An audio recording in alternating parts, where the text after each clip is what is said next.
तो welcome to the class. और देखो, हम पहले बोले थे कि हम लोग का 3 सब्जेक्ट साथ में चल रहा है। फिर से बोल देते हैं, संविदा अधिनियम, संविधान और आईपीसी। बट हम क्या करेंगे, पहले संविदा को समाप्त करेंगे। ठीक है, संविदा में आधी संविदा इस फर्स्ट सेमेस्टर में पढ़नी है, बाकी हाफ मुझको सेकंड सेमेस्टर में पढ़नी है। आई थिंक सेक्शन 72 टू 73 है। तो पहले बेयर एक्ट कंप्लीट कर लेते हैं, फिर इसका क्वेश्चन आंसर करा देंगे। उसके बाद कॉन्स्टिट्यूशन का लगभग आधा हो गया है, बट इसके बाद कॉन्स्टिट्यूशन कंप्लीट करेंगे। उसमें भी 52A तक ही पढ़ना है। ठीक है, फिर हम लोग बीएनएस का मतलब आईपीसी का वेयर एक्ट करेंगे, हाफ जितना तुम्हारे सिलेबस में है। अच्छा ठीक है।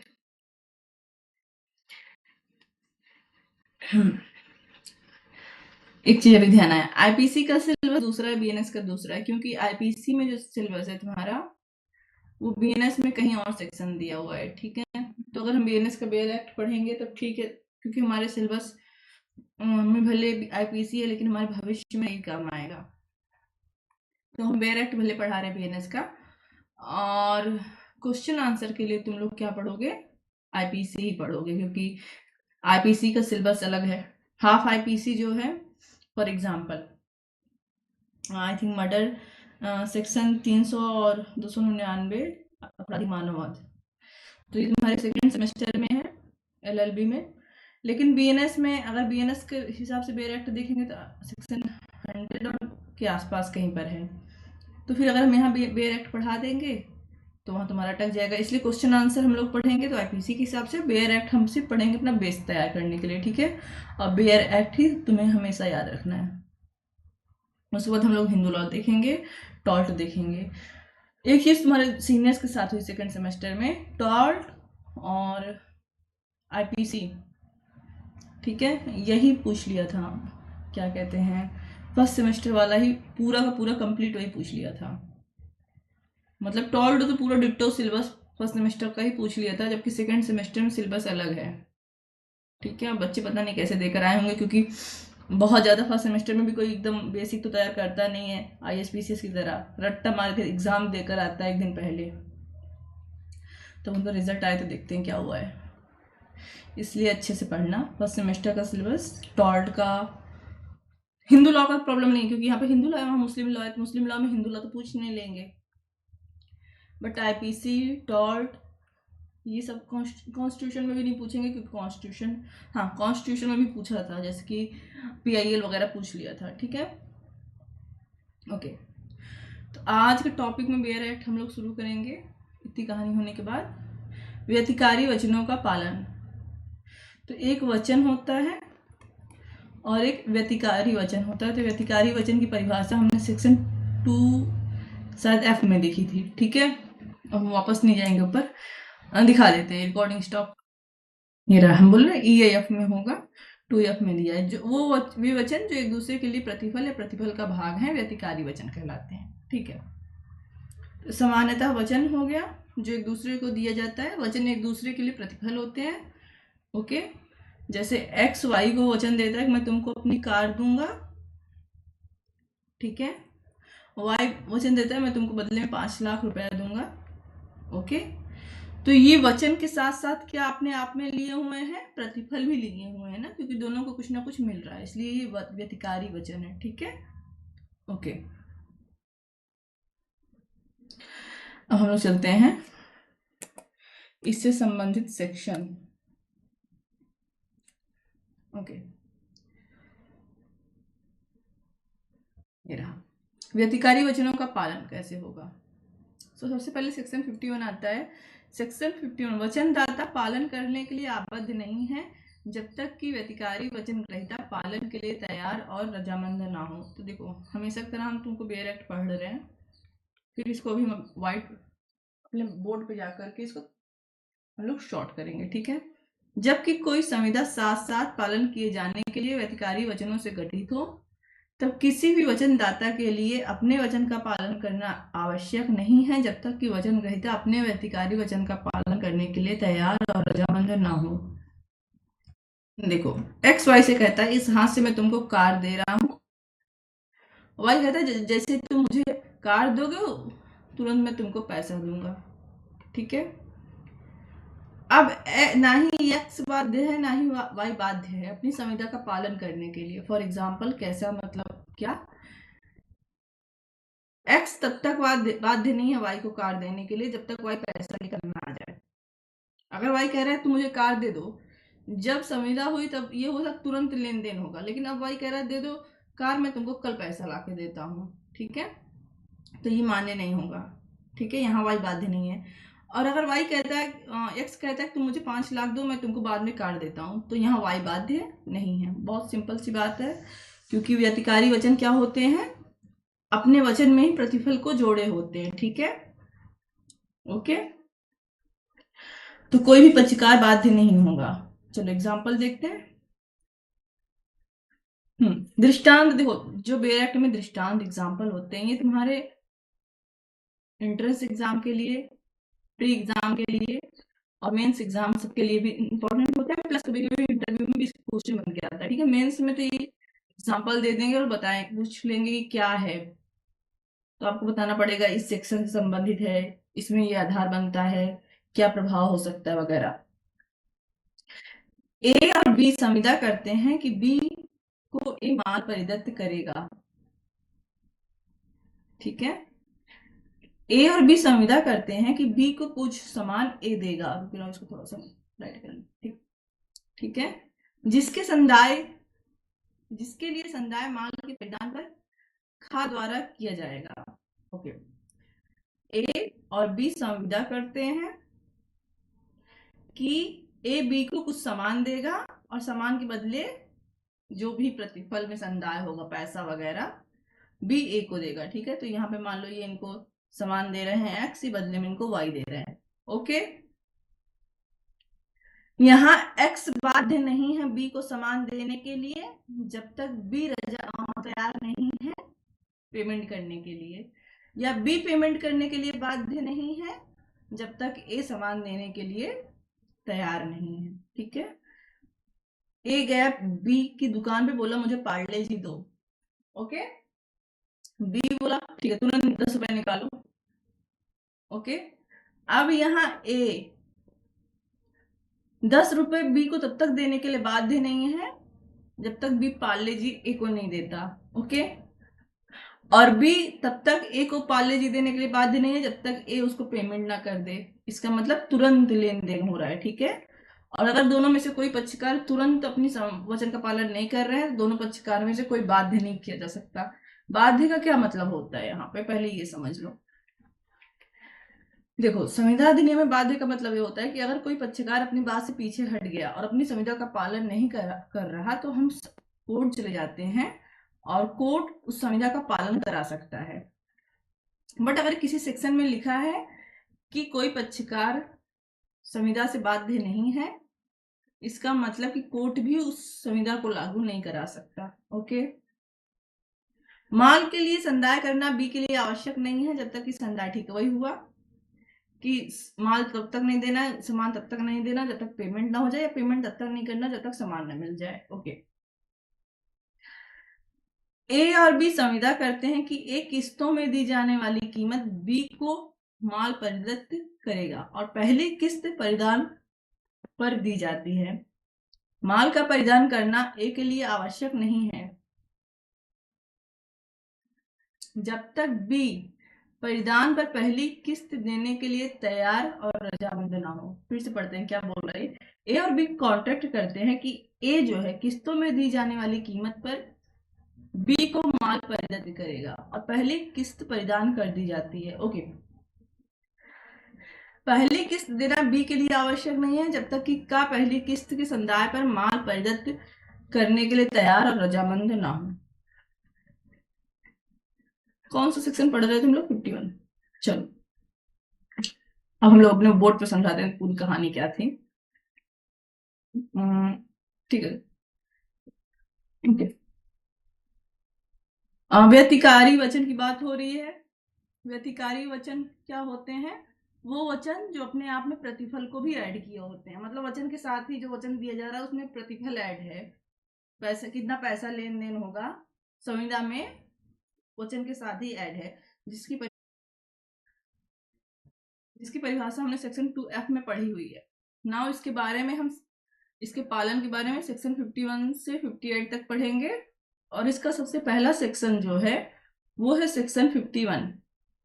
ठीक है, और ये कह रहा है कि अगर व्यतिकारी संविदा हुई है, ठीक है, अगर व्यतिकारी संविदा हुई है तो किसी पक्षकार को तब तक उस संविदा के पालन के लिए बाध्य नहीं किया जाएगा, किसी पक्षकार को, चाहे वो वचनदाता हो चाहे वचन ग्रहीता, जब तक कि दोनों पक्षकार रजामंद ना हो जाए उस संविदा को लागू कराने के लिए। ओके, अब सिर्फ ये हाँ, शॉर्ट मैथ देखकर किसी को क्लास समझ नहीं आएगी, किसी को क्लास देखकर हो सकता है समझ में आ जाए, है ना। चलो अब देखो, 2 एग्जाम्पल दिया हुआ था। पहला क्या था, एग्जाम्पल 1, जो बहुत अच्छे से समझ में आ गया था। ठीक है, एग्जाम्पल 1, ए और बी के बीच संविदा हुई कुछ सामान खरीदने की। तुरंत व्यतिकारी वचन है, तुरंत संविदा में प्रतिफल दिया जाएगा, तुरंत सामान प्राप्त किया जाएगा। ना ही ए को बाध्य किया जा सकता है कि बी को वो सामान दे, ना ही बी को बाध्य किया जा सकता है कि वो ए को पैसा दे या प्रतिफल दे, जब तक कि दोनों एक दूसरे को पैसा और प्रतिफल ना दे। एक हाथ दो एक हाथ लो। ठीक है, ये एग्जाम्पल बहुत अच्छे समझ में आया। दूसरा वाला एग्जाम्पल के लिए मैंने पढ़ा बट समझाया नहीं, क्योंकि इसके लिए हम व्हाइट बोर्ड पे चलेंगे। अब देखो, ए और बी के लिए बीच संविदा हुई। ठीक है, ए और बी के बीच जब संविदा हुई तो ये संविदा पूरे प्रतिफल के लिए नहीं है, किस्त पर है। जैसे मोबाइल लेते हैं हम लोग, कोई मोबाइल लेता है आजकल किस्त पर लेते हैं। ठीक है, ओके, ए बेच रहा है मोबाइल बी को किस्त पर। ओके, और किस्त का नियम ये होता है कि किस्त में जो प्रतिफल पैसा वाला, मान लो रिटर्न में पैसा आ रहा है, मान लो प्रतिफल में पैसा ही आता है, वो पूर्ण नहीं होता बल्कि किस्त में होता है, 2 किस्त 3 किस्त 4 किस्त, लेकिन सामान पूरा देना पड़ता है। ऐसा नहीं है पहली किस्त आई तो हम मोबाइल का स्क्रीन निकाल के दे दें, दूसरी किस्त आएगी तो फिर हम बैटरी पहुंचा देंगे उसकी, तीसरी किस्त आएगी तो हम चार्जर पहुंचा देंगे, है ना। ऐसा नहीं करते। ओके, तो क्या करते हैं, पहली किस्त पर ही पूरा सामान देना पड़ता है। ठीक है, पहली किस्त पे पूरा सामान देना पड़ेगा, फिर बाकी किस्त आती रहेगी धीरे धीरे, वो बात की बात है। अब देखो, ए को मोबाइल बेचना है। अब ए को बाध्य नहीं किया जा सकता बी को मोबाइल दे जब तक वह बी से क्या ना प्राप्त कर ले, पहली किस्त ना प्राप्त कर ले। क्या ना प्राप्त कर ले, पहली किस्त ना प्राप्त कर ले। ओके, और बी को भी बाध्य नहीं किया जा सकता कि वो पहली किस्त दे जब तक वो ए से मोबाइल ना प्राप्त कर ले। ओके, तो बहुत सिंपल सा रूल है सेक्शन 51 का कि व्यतिकारी वचन की संविदा है। व्यतिकारी वचन वो होता है जहां पर वचन में ही प्रतिफल रहता है। ठीक है, जैसे कि ए बी को सामान बेच रहा है, ए बी को बेच रहा है बिस्किट पार्ले जी। ठीक है, व्यतिकारी वचन है, वचन ही प्रतिफल के लिए, तुम बिस्किट दो हम तुमको पैसा देंगे। ठीक है, व्यतिकारी वचन का मतलब ही यही होता है कि वचन में प्रतिफल ऐड हो। ठीक, ए को तब तक बाध्य नहीं किया जा सकता कि बी को बिस्किट दे जब तक बी पैसा देने के लिए तुरंत तैयार ना हो, या बी को बाध्य नहीं किया जा सकता कि तुम पैसा दो जब तक ए पार्ले जी देने के लिए तैयार ना हो तुरंत। ओके ओके, ये था सेक्शन 51, सबसे पहला सेक्शन था। ओके,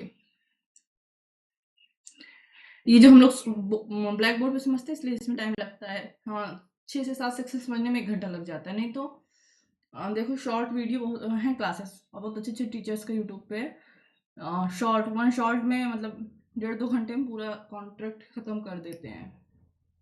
ओके, इसी बेयर एक्ट का पीपीटी बना के शॉर्ट में, हमको भी खत्म करने में बड़ा मजा आता है। एक्चुअली जब तुम लोग को पढ़ाते हैं ना तो कुछ चीज़ें हमको भी अटक जाती हैं बेयर एक्ट से पढ़ाने में, जबकि पीपीटी बनाने में क्या रहता है ना कि सिर्फ मेन पॉइंट रहता है, तो उसको पढ़ाने में प्रॉब्लम नहीं होती, लेकिन बेयर एक्ट पढ़ाने में मजा आता है। चलो सेक्शन 52। अभी हमने देखा कि व्यतिकारी वचन का पालन कैसे होगा, जब तक दोनों पक्षकार तैयार ना हो, 51 में। अब 52 कह रहा है कि क्रम क्या होगा। 52 कह रहा है क्रम क्या होगा, ठीक है। अभी तक तो हमने वो, अच्छा ठीक है, 51 के लिए केस भी चाहो तो देख लेना। स्टार्टअप वर्सेस मैकडोनल्ड का केस है, ठीक है, ओके। और ये केस आया था 1843 में, ठीक है। सो अगर क्वेश्चन आंसर कराएंगे तो वहां कराएंगे, नहीं तो अभी तो तुमको दिखा दे रहे हैं, नोट्स में लिख दे रहे हैं यहाँ पे, ठीक है। क्योंकि इंग्लिश लॉ से ही आया हुआ है ये। देखो 1872 का है ना इंडियन कॉन्ट्रैक्ट एक्ट, और ये केस है 1845 का, ठीक है। इस केस का नाम है स्टार्टर वर्सेस मैकडोनाल्ड, ठीक है, ओके। स्टार, आई थिंक टप होगा, वर्सेस मैकडोनाल्ड। सो अगर तुम्हारी नोट्स में हम डालना भूल जाएं तो एक केस हम यहाँ डाल दे रहे हैं, क्योंकि मोस्टली हम बेयर एक्ट पढ़ाते समय केस नहीं बताते हैं और फिर नोट्स में रह जाता है ना। तो इस केस में क्या हुआ था कि जो स्टार्टअप है ना, इन्होंने मैकडोनाल्ड को 10 टन तेल बेचने के लिए मतलब संविदा की, ओके। और जो डिलीवरी है, ठीक है, ये साहब इनको 10 टन तेल बेचने के लिए संविदा कर रहे हैं। ग्रेट काम कर रहे हैं ना, ओके ओके।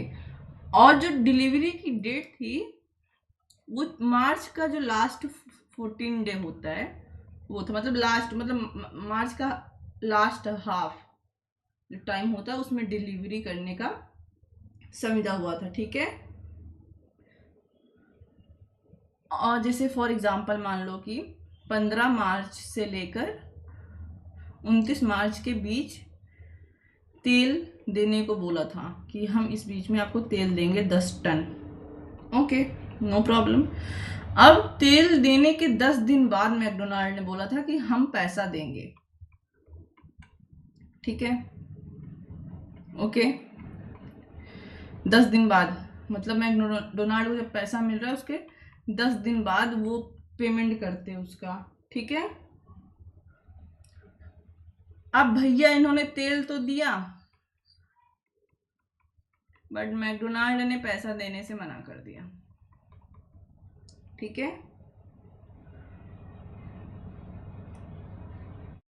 ओके। केस गया कोर्ट, ठीक है, केस गया कोर्ट। तो जब वहां तेल वहां पहुंचाया और इन्होंने पैसा देने से मना कर दिया तो अपना तेल वापस ले लिए होंगे, ठीक।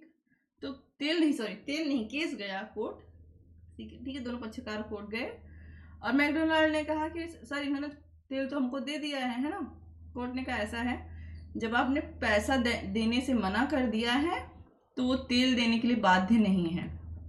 पहली चीज सेक्शन 51 है ना, दोनों पक्षकार जब तक राजी ना हो संविदा पूर्ण नहीं कराई जा सकती। एक चीज और है, तेल की डिलीवरी में जो खर्चा आया होगा पहुंचाने में वो मैकडोनाल्ड को देना पड़ेगा, स्टार्टअप को, ठीक है, स्टार्टअप कंपनी को, ओके, ठीक है। चलो दूसरा सेक्शन 52 देखते हैं। सो सेक्शन 52, जहां की वह क्रम जिससे व्यतिकारी वचनों का, एक मिनट बेटा, चलो सेक्शन 52, जहां की वह क्रम जिससे व्यतिकारी वचनों का पालन किया जाना है संविदा द्वारा अभिव्यक्त नियत हो, ठीक है, और उनका पालन उसी क्रम से किया जाएगा। जहां की वह क्रम संविदा द्वारा अभिव्यक्त नियत न हो वह उनका पालन उस क्रम से किया जाएगा जो संव्यवहार की प्रकृति से अपेक्षित हो, ठीक है। अब देखो संविदा हो रही है, संविदा में ये हो गया, मान लो दो लोग पक्षकार संविदा किए, एक्स वाई को कार देगा और कार वाई को पैसा देगा, ठीक है, ओके। संविदा में लिख दिया गया है कि इसका क्रम ये होगा कि वाई पहले पैसा देगा फिर एक्स कार देगा, ये क्रम संविदा में लिखा हुआ है, ठीक है, ओके, तो जब लिखा, देखो वह क्रम जिससे व्यतिकारी वचनों का पालन किया जाना है संविदा में क्या है, अभिव्यक्त है। अभिव्यक्त मतलब लिखा है, वर्णित है। तो जो चीज लिखी हुई है वैसे ही पालन की जाएगी। बट जब अभिव्यक्तता नियत ना हो, जब लिखी हुई नहीं है, तो हम लोग सामान्यतः प्रकृति में, नेचर में जो होता है कि x ने y को कार देना है, तो सामान्यतः क्या करेंगे, क्योंकि x का कार समान है तो पहले x कार दे फिर y पैसा देगा। ठीक है, ओके। जैसे कि अभी देखो, अभी दिखा ब्लैक बोर्ड पे चल रहे हैं, फिर वहां दिखाएंगे। ठीक है, ओके। ए और बी संविदा करते हैं कि ए नियत कीमत पर बी के लिए एक ग्रह बनाएगा। ठीक है, ए बी ठेकेदार है और बी क्या करेगा, ए के लिए एक घर बनाएगा। ठीक है, ओके, ठीक है। का को ग्रह बनाने का वचन का पालन खा द्वारा उसके लिए संदाय के वचन के पालन से पहले करना होगा। ठीक है,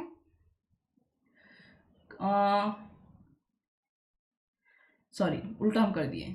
बी के लिए घर बना रहा है ए। ठीक है, ए ठेकेदार है। ठीक है, ओके। तो देखो सामान्य नियम ये है कि अगर ठेकेदारी का हुआ है तो ठेकेदार पहले घर बनाएगा, उसके बाद घर का जो पैसा लगा है वो बी पेमेंट करेगा। ठीक है, कहाँ लिखा हुआ है, सेक्शन 52 एग्जाम्पल 1 में। और ये एग्जाम्पल जो है अपने आप में क्या है, लॉ है। ठीक है, क्योंकि बेयर एक्ट में दृष्टांत में लिखे हुए हैं, बाकायदा हमारी संसद ने इसको पढ़ के लिख के बनाया। मतलब 1862 का है, लेकिन अभी भी मान्य है, तो हमारी संसद ने इसको एक्सेप्ट किया हुआ है, संविधान ने मान्यता दी हुई है। ठीक है, ओके।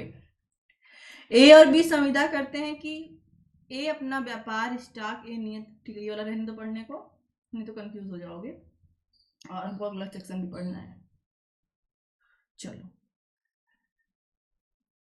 बहुत सारा एग्जाम्पल पढ़ने में बहुत टाइम लग जाता है, देख रहे हो। एक सेक्शन पढ़ने में, यही एक सेक्शन 51 पढ़ने में हमको कम से कम 10 से 15 मिनट लग गया। चलो, ओके।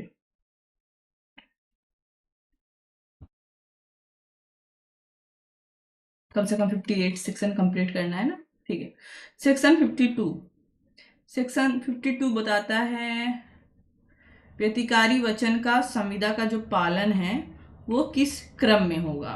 ठीक है, नाउ अगर क्रम का वर्णन संविदा में है, ठीक है, संविदा में क्या है, वर्णन अभिव्यक्त रूप से लिखा हुआ है, तो हम वैसे ही पालन कर लेंगे।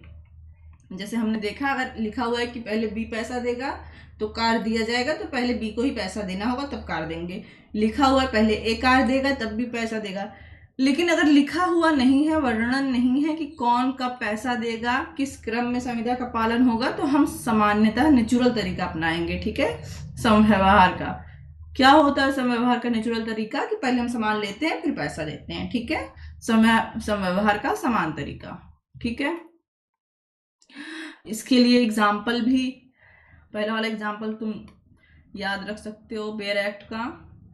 देखो, बेयर एक्ट खरीद लो अगर एलएलओ वगैरह के ले जाने वाले हो तो, बाकी तुम लोग की मर्जी। Judiciary, Indian contract act judiciary में है, एपीओ में नहीं, यूपी एपीओ बिहार एपीओ में नहीं, बाकी तुम्हें हर जुडिशरी, नेट, क्लैट हर जगह दिखेगा। ठीक, एग्जाम्पल क्या था, तो ये वाला एग्जाम्पल ठेकेदार वाला बहुत अच्छा था कि ए जो है ठेकेदार है, बी के लिए घर बनाने की संविदा करता है।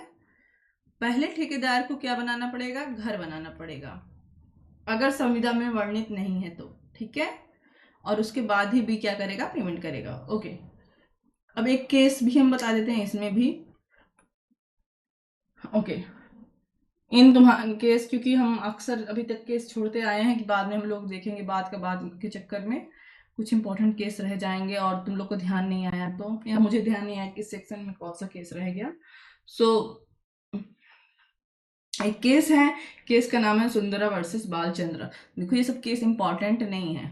ठीक है, अगर नहीं याद आएगा तो इसको याद भी नहीं करना तुम लोग को, बस एग्जाम्पल के लिए, ताकि तुमको थोड़ा सा पता चले कि किस केस में कहा गया था। 1918 का केस है। क्या हुआ था इसमें, इसमें एक ठेकेदार थे। ठीक है, ना ठेकेदार ने क्या किया, मकान बनाने के लिए सहमति दी और मालिक ने, ठीक है, जिसके लिए घर बना रहा था, उसने कहा कि तुम जैसे जैसे घर बनाओगे हम तुमको, जैसे फॉर एग्जांपल तुमने नींव डाली तो तुमको एक किस्त में पैसा देंगे। ऐसे अब भी यही होता है। अभी मेरे गांव का जस्ट, मतलब मेरे पापा के साइड घर बनाया है, नया घर बनाया है, तो उसमें किस्त किस्त में, मतलब कि एक एक घर एक बार बना लिए, किस्त में दिए, फिर जब प्लस्तर का आया फिर एक बार किस्त में दिए, है ना।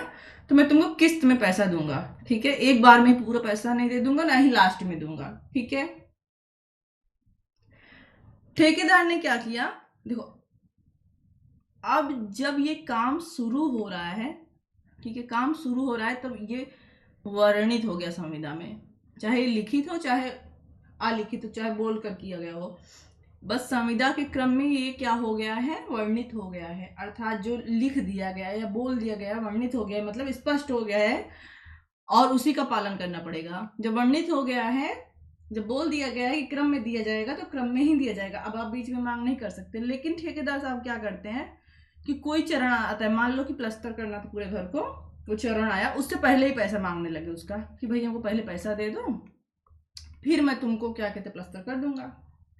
मालिक ने मना कर दिया, ठेकेदार चले गए कोर्ट, ठीक है। कोर्ट ने कहा भैया ऐसा है ना, सेक्शन 52 पढ़ के आओ। जब आपने पहले ही वर्णित कर दिया था क्रम को, अगर आपने वर्णित नहीं किया होता तो हम चाहे कुछ सोचते कि तुमको पैसे की जरूरत है या जो भी है, लेकिन जब आपने क्रम को वर्णित कर दिया है कि पहले आप काम करोगे फिर पैसा पाओगे, तो पहले आप काम पूरा करो अपना चरण, चरण मतलब पैर नहीं, ठीक है, चरण स्पर्श नहीं, पहले उस काम को पूरा करो जिस भी स्टेज पर हो आप, चाहे घर छत लगानी है या प्लस्तर करना है या ईंट लगानी है, उसके बाद ही उस चरण का पैसा आपको मिलेगा। ओके ओके,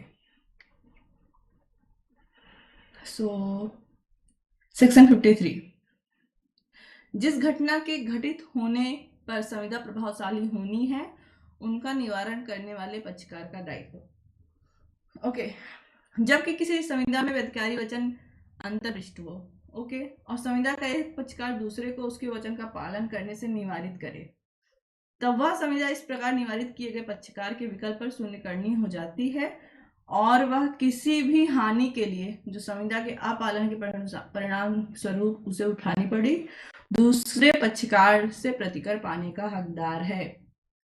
देखो सिंपल सी बात बोल रहा है कि मान लो एक पक्ष ने दूसरे पक्ष का, देखो दो पक्षकार हैं एक्स और वाई, ओके, इन्होंने संविदा की, ठीक है, एक पक्ष ने दूसरे पक्ष को वादा किया निभाने, ठीक है, बट संविदा जब ये अपना वादा निभाने गया तो इसने रोक दिया, ओके। अब जब इसने रोका, ये अपना निभा रहा था लेकिन ये रोक दिया, कुछ अड़चन डाल के रोक दिया, ठीक है।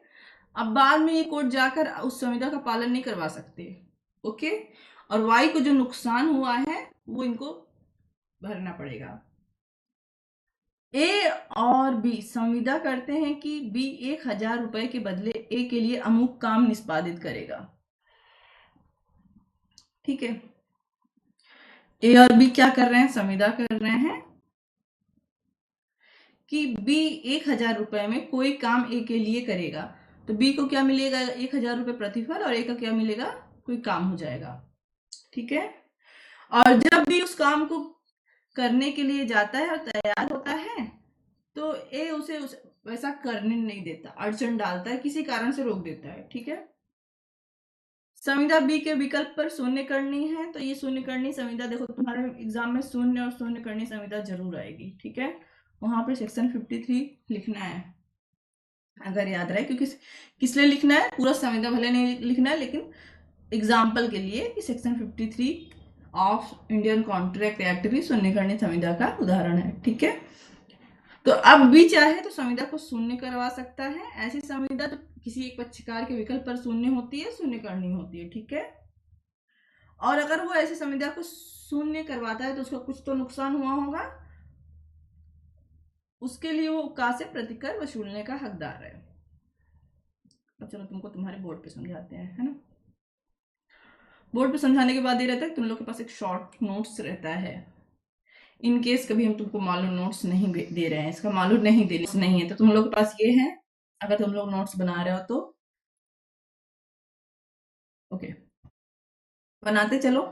ये मत समझना कि फट से जो है 3 साल एलएलएम के एंट्रेंस वगैरह के लिए। तुमको एक बात बताते हैं, हम सबसे पहले 2011 में पढ़ाना शुरू किए थे, आई थिंक 11 या 12 में, और तब हम खुद क्लास 11 या 12 में रहे होंगे, तो एलएलबी वाले नहीं पढ़ा रहे थे इतना नहीं करना, ठीक है।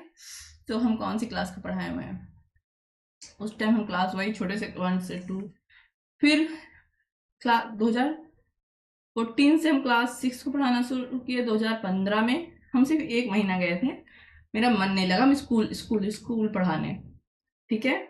एंड क्लास 8 के क्लास टीचर भी थे हम, बहुत बड़ा स्कूल नहीं था बट इंग्लिश मीडियम था, और इसी स्कूल में एक बच्चा था क्लास 2 या 3 में रहा होगा, तो मुझे तो याद ही नहीं 1 महीने में, लेकिन बच्चों को हम याद हैं।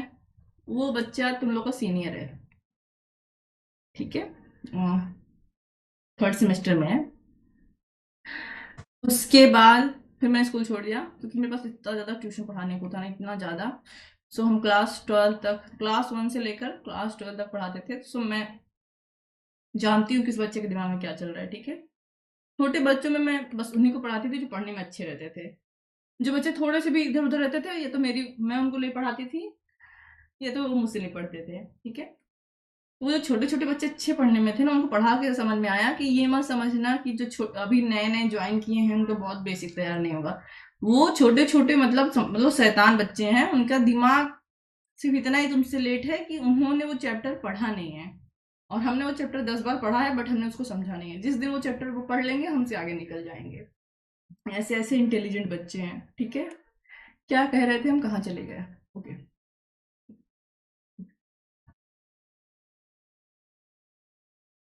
तो ऐसा मत सोचना कि बहुत टाइम है ललम के एंट्रेंस के लिए, हाँ। तो उस बच्ची को, हाँ क्या बता रहे थे, एक बच्ची को मैंने 2000 आई थिंक 14 से पढ़ाया था, 14-15 नहीं, मुझे शायद 15 से पढ़ाया था, और 2017 तक पढ़ाया था। उसके बाद 2017 में कम से कम मेरे पास 30 बच्चे थे, लेकिन मैं फिर इलाहाबाद चली गई, और वो बच्ची 2018 या 19 में एलएलबी में एडमिशन ली थी। उस टाइम में उसको मैंने बोला था बेसिक तैयार करो, bare act bare act bare act bare act, okay. ना इस साल उसका 5 ईयर एलएलबी का लास्ट सेमेस्टर है, ठीक है। कल मुझे फ़ोन की थी, मैम एपीओ वाला फॉर्म डालिए, आप कहाँ से पढ़े, इनका बेटा हम तो पढ़ ही नहीं रहे, मेरा तो खुद ही सर्जरी की डेट लगी हुई, इसमें एग्ज़ाम, फिर मेरा जेआरएफ का भी लगा हुआ है, फिर मेरा एलएलएम 3rd सेमेस्टर का एग्ज़ाम लगा हुआ है, उसी में हम अगर अभी एपीओ का डाल दें, हम 2020 के बाद कोई फॉर्म नहीं भरे हैं, ठीक है। एक नेट का भरे थे, बस ऐसे ही भर दिए थे और मेरा निकल गया, बट जेआरएफ नहीं हुआ, तो इस बार जेआरएफ भी हो सकता है भर दें। तो ऐसा नहीं कि उसका बेसिक नहीं तैयार है, बट हम बता रहे हैं कि ऐसा मत सोचना 5 साल फट से निकलता है, ठीक है, पता नहीं चलेगा। सो 2017 से आज 8 साल हो गया, ओके। इतनी कहानी इमोशनल होने के बाद हम टॉपिक पे चलते हैं। क्या पढ़ रहे थे हम लोग, हाँ, सेक्शन 53, सेक्शन 53, और 3 ईयर में हो, एक एक चैप्टर एक एक सब्जेक्ट हाफ पढ़ने के लिए तुमको 6 महीना मिल रहा है। कोचिंग करना शुरू करोगे 3 ईयर के बाद, तो तुमको 1 साल में पूरा 24 सब्जेक्ट पढ़ना रहेगा। बहुत ज़्यादा नहीं होता, लेकिन पढ़ने का मन नहीं करता, हो सकता है तुम्हारे में एनर्जी हो या मेरे में एनर्जी नहीं थी, जो भी है, चलो। तो सेक्शन 53 कहता है कि अगर दो पक्षकार ने संविदा की, ठीक है, दो पक्षकार ने क्या की,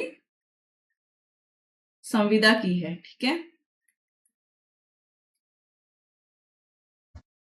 और एक पक्षकार दूसरे पक्षकार को वो कार्य करने से रोक देता है। मान लो कि ए बोलता है बी से, मैं तुमको 1,000 रुपए दूंगा, देखो ये 1,000 रुपए 1862 की बात हो रही है, हम अभी का एग्जाम्पल ले रहे हैं, मैं तुमको 1,000 रुपए दूंगा तो मेरे घर का नल बना दो।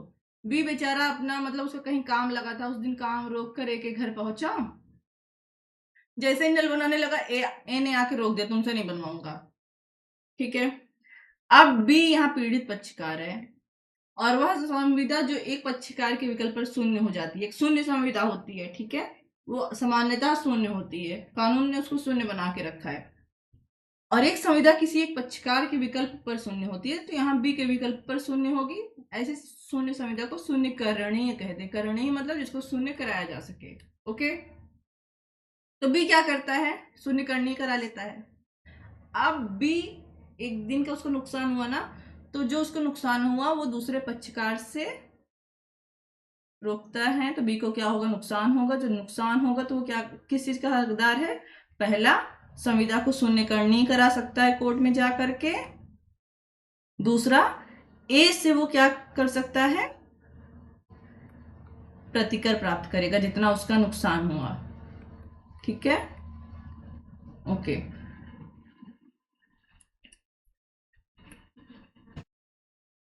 सो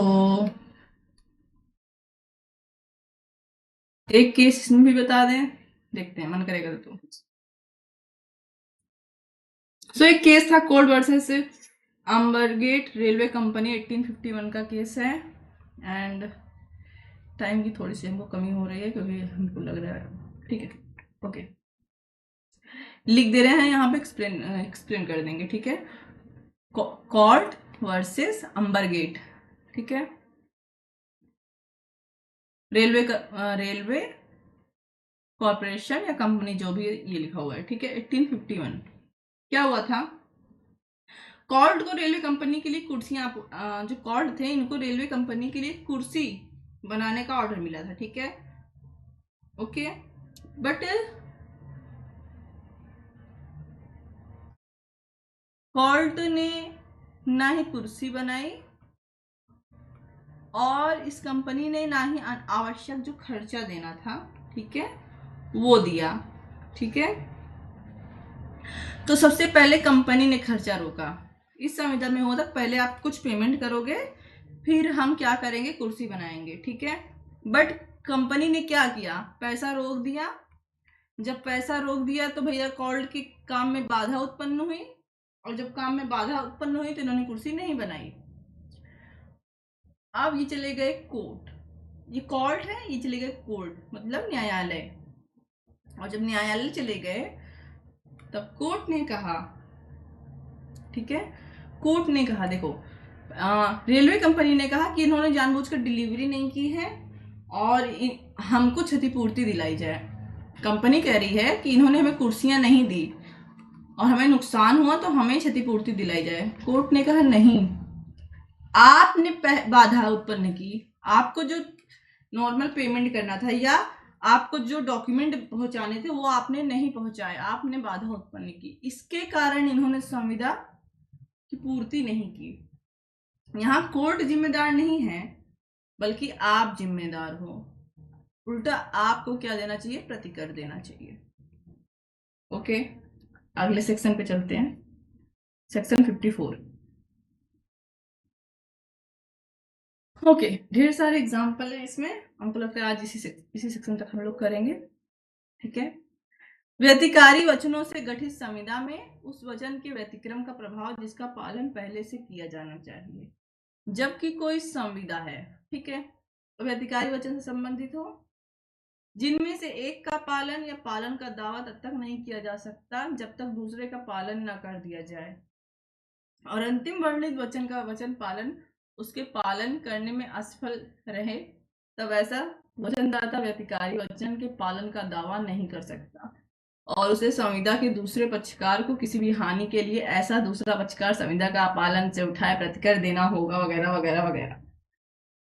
बेयर एक्ट पढ़ो, बेयर एक्ट की भाषा समझो, एग्जाम में डिट्टो नहीं लिखना, तुम अपने लैंग्वेज में लिखना। ठीक है, तो क्या हो रहा है सेक्शन 54 कि जब संविदा हुई है, ठीक है, ठीक है, तो एग्जाम्पल दिखा के हम तुमको बोर्ड में चलते हैं। पहले एक एग्जाम्पल लेते हैं। पहला, ए के जहाज को, बी के जहाज को ए अपने द्वारा दिए जाने वाले स्थोरा को भरने के और कलकत्ते से मॉरिशस तक प्रवहन करने के लिए भाड़े पर लेता है। बी से ए एक जहाज लेता है किराए पर, क्योंकि उसको उसमें कुछ सामान भर करके कलकत्ता से मॉरिशस जाना है। ठीक है, रेंट पर लेता है। और जब जहाज जा रही थी, ठीक है,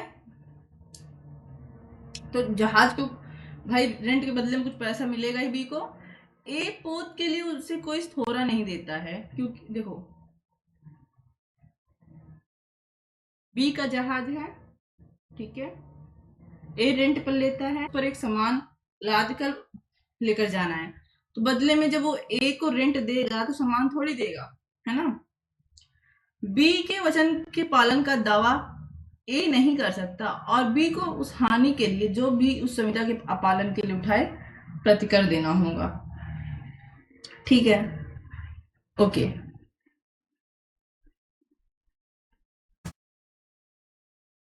सो थोड़ा सा ठीक है,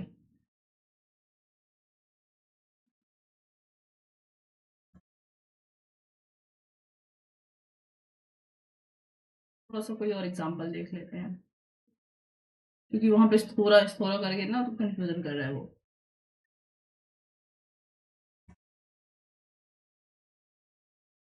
देखो, बी को ए किसी चीज की 100 गांठें बेचने का संविदा करता है, तो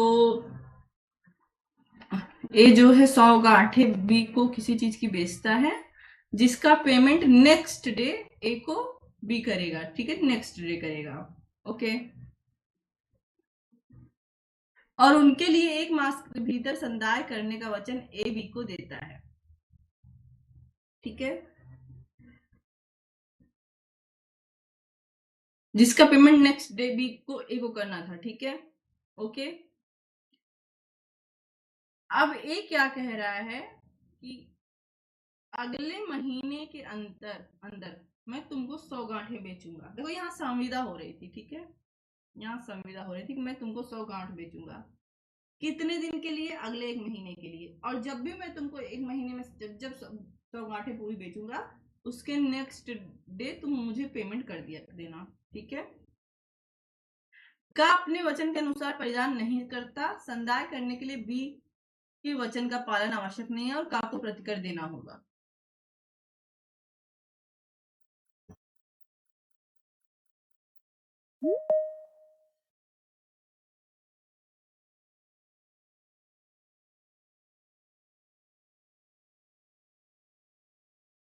सेक्शन 54 है, सेक्शन 54 मैंने कहा दूसरा एग्जाम्पल लेते हैं, समझ में आएगा। देखो सीधी सी बात है, 2 लोगों में संविदा हो रही है और जैसे सेम 60 सेक्शन 51 में था सेम टू सेम यहाँ पे भी होगा। क्या है कि अगर एक पक्षकार कोई वचन दिया है, जब तक वो वचन को पूरा नहीं करेगा दूसरा उससे बाध्य नहीं है, ठीक है। लास्ट वाला एग्जाम्पल था, क्या था लास्ट वाला एग्जाम्पल, एग्जाम्पल नंबर 3 या 4 था, कौन सा था, 4 था, ठीक है। एक मिनट, ओके, एग्जाम्पल क्या था,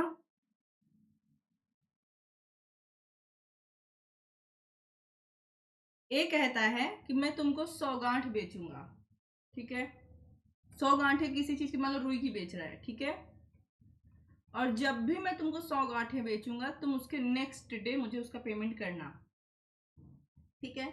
ये 100 गांठें कब बेचनी है, उसी मतलब जिस दिन संविदा हुई है उसके 1 महीने के अंदर, ठीक है। अब मान लो 1 तारीख को संविदा हुई और 3 तारीख को, 3 तारीख, ठीक है, ए बी को 100 गांठें भेजता है, ठीक है। अब बी का यह कर्तव्य है कि 4 तारीख को 100 गांठों का पेमेंट कर दे। सिंपल सी बात थी, एग्जाम्पल नंबर डी था, ठीक है, एग्जाम्पल नंबर डी था। नाउ इतना तो हमको समझ में आ रहा है, लेकिन अगर यहाँ पर ए पेमेंट नहीं, सॉरी, गांठें नहीं भेजता तो बी को बाध्य नहीं किया जा सकता कि वो पेमेंट करे, क्यों, क्योंकि जो गांठें भेजना है वो प्रथम वचन है। देखो पेमेंट नेक्स्ट डे होगा, जाहिर सी बात है कि गांठ सामान जो भेजा जा रहा है वो पहले पूर्व वचन में भेजा जा रहा है, ठीक है, प्री है, फर्स्ट क्रम में क्या है, पहला है, और अगर गांठ नहीं भेजेंगे तो पेमेंट कैसे करा सकते हो, नहीं करा सकते हो, ठीक है। अब इसके लिए भी एक केस देख लेते हैं, केस का नाम है नाथूलाल वर्सेस फूलचंद, केस का नाम है नाथूलाल वर्सेस फूलचंद, ठीक है, केस है 1970 का। सो क्या हुआ था, नाथूलाल और फूलचंद में जमीन बेचने के लिए सहमति हुई, कॉन्ट्रैक्ट हुआ, ठीक है।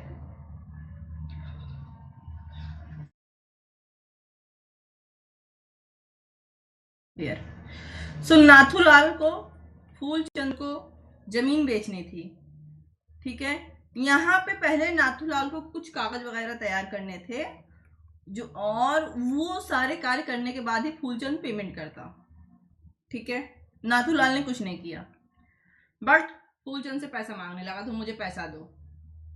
फूलचंद ने कहा नहीं, मैं पैसा नहीं दूंगा। नाथूलाल चला गया कोर्ट, सर मुझे पैसा दिलाइए, मैं तो जमीन बेचने को तैयार हूँ।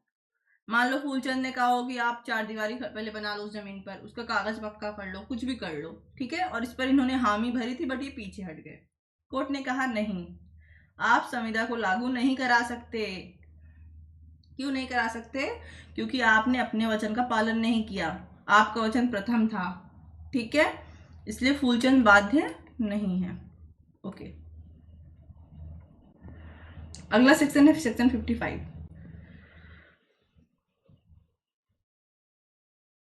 उस संविदा में जिसमें समय मर्मभूत है, नियत समय का पालन न करने का प्रभाव। तो ये सेक्शन हम पढ़ेंगे नहीं, काफी लंबा चौड़ा सेक्शन है, हमको पता है सेक्शन पढ़ने के बाद तुम लोग को समझ नहीं आता, ठीक है। ओके, सेक्शन 56 भी है, तो हम लोग ये सेक्शन कल करते हैं, ठीक है।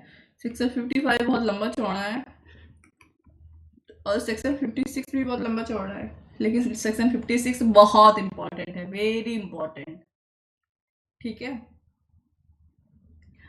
वेरी इंपॉर्टेंट सेक्शन है, और इसकी एक एक लाइन हम लोग को समझनी है, ठीक है। अगर तुम लोग नेट एलएलएम वगैरह के लिए सोच रहे हो, 80% चांस है कि क्वेश्चन आता है, ठीक है। आया हुआ है, कम से कम 20 बार आया हुआ है। एंड एलएलबी में तुम्हारे पास 70% चांस है क्वेश्चन आता है। ये टॉपिक तुमको आना चाहिए, और सेक्शन हमेशा याद रखना चाहिए, सेक्शन 56, ठीक है। तो सेक्शन 55 to 58 कल करते हैं, और उसके बाद टाइम अगर यही टाइम रहा, थोड़ा और जल्दी क्लास, हाँ ये भी इम्पोर्टेंट है, सेक्शन 62 से लेकर सेक्शन, इसमें सबसे इम्पोर्टेंट सेक्शन जो है वो है, बता रहे हैं, सारे सेक्शन इम्पोर्टेंट हैं, ठीक है। सारे वेरी इंपॉर्टेंट है, ये भी इम्पोर्टेंट है, ये बहुत इम्पोर्टेंट है, ठीक है। ये कल जो हमने प्रतिफल का क्वेश्चन आंसर किया है ना, उसमें मैंने सेक्शन 65 का वर्णन किया है, और बोला है कि हम लोग पढ़ेंगे बेयर एक्ट में, ठीक है। इस पर मतलब एमसीक्यू आया हुआ है, ठीक है। उसके बाद देखो चैप्टर 75 संविदा द्वारा सृजित, और सेक्शन 72 आई थिंक, रुक जाओ